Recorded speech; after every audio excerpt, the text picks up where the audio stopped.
Hello বন্ধুরা, সবাই কেমন আছেন? আশা করছি সবাই ভালো আছেন, ভালো থাকবেন। বন্ধুরা, কুকিং উইথ সুনিতার চ্যানেলে আজকে কী রান্না হচ্ছে দেখুন। এই যে এখানে ভেন্ডি নিয়েছি, মানে গোটা গোটা ভেন্ডি কষা করব আজকে। আর ওখানে লাগছে হচ্ছে আমার পেঁয়াজ, কাঁচা লঙ্কা, রসুন, আর বাকি জিরে, আদাটা দেবো না, জিরে ধনে গুঁড়ো আর হচ্ছে যা যা দেওয়ার সব দেবো। তো ঠিক আছে, দেখুন কিভাবে আমি রান্না করছি, ভেন্ডি কষাটা কিভাবে রান্না করছি। আমরা তো ভাজা করে খাই, কষা তো করি না। আজকে আমি কষা করে খাওয়াবো সবাইকে। আসবেন, আপনাদেরকেও নিমন্ত্রণ থাকলো। কড়াই বসিয়ে দিয়েছি, কড়াই তেল ঢেলে নিলাম।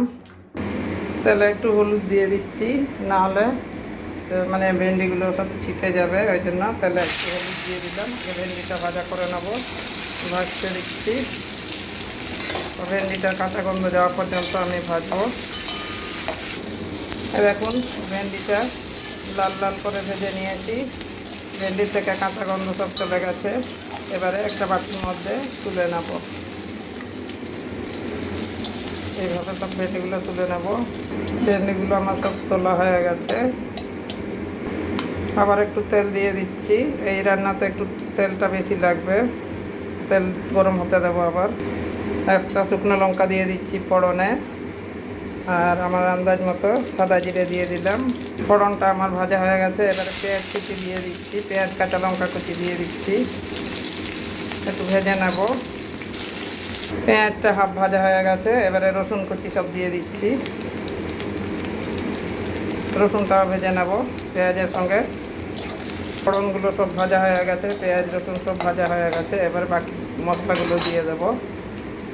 জিরে গুঁড়ো দিচ্ছি হাফ চামচ, ধনে গুঁড়ো দিচ্ছি হাফ চামচ, কাশ্মীরি লঙ্কার গুঁড়ো একটু বেশি করেই দিলাম। তো এটাও তেলের সঙ্গে একটু ভেজে নেব। একটু জল দিয়ে মশলাটা কষিয়ে নেব।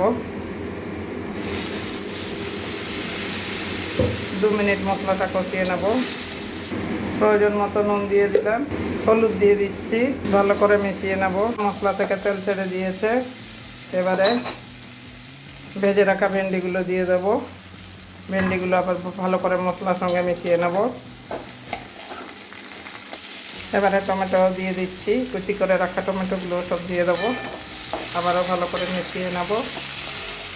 এবারে নামমাত্র একটুখানি জল দিয়ে দেবো, যেহেতু নুন দেওয়া হয়েছে। নুনটা না হলে ঢুকবে না ভেন্ডির ভিতরে।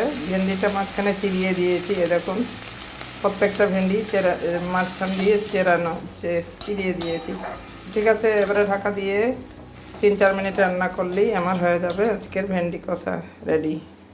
এবারে 2-3 মিনিটের জন্য ঢাকা দিয়ে রান্না করে নেব। আবারও ফিরে আসলাম 2-3 মিনিট পরে। এবারে ঢাকনাটা তুলছি। এই যে ভেন্ডিটা একদম নরম হয়ে গেছে, দেখুন একদম নরম হয়ে গেছে।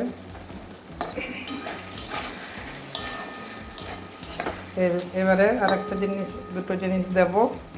ভেন্ডিটা আমার সিদ্ধ হয়ে গেছে। ধনে পাতা একটু উপরে ছড়িয়ে দিচ্ছি। আবারও একটু কষিয়ে নেব ধনে পাতা দিয়ে। আবারও একটু ঢাকা দিয়ে দিলাম, ধনে পাতা দিয়েছি যেহেতু, ওই জন্য আবারও ঢাকা দিয়ে দিলাম। আবারও ঢাকনা খুলছি ধনে পাতা দেওয়ার পরে। এই যে ধনে পাতাগুলো একদম নরম হয়ে গেছে। এবারে আরেকটা জিনিস দেবো, তাহলেই আমার হয়ে যাবে। এই যে একটুখানি গরম মশলা দিয়ে দিচ্ছি, গরম মশলাটা ভালো করে মিশিয়ে নেব। গ্যাস নিভিয়ে দিলাম বন্ধুরা। এবারে নামিয়ে একটা প্লেটের মধ্যে ঢেলে দেখাচ্ছি। তো বন্ধুরা, দেখলেন অল্প সময়ের মধ্যে কত সুন্দর একটা তরকারি হয়ে গেল। আর এটা আপনারা চাইলে ভাত, রুটি, পরোটা সব কিছুর সঙ্গেই খেতে পারবেন, এতটাই টেস্টি হয়।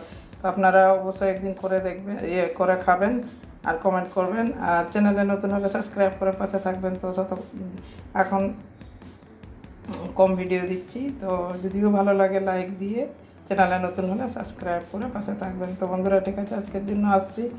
আবার অন্য কোনো দিন অন্য রান্না নিয়ে আসবো। ততক্ষণের জন্য টাটা।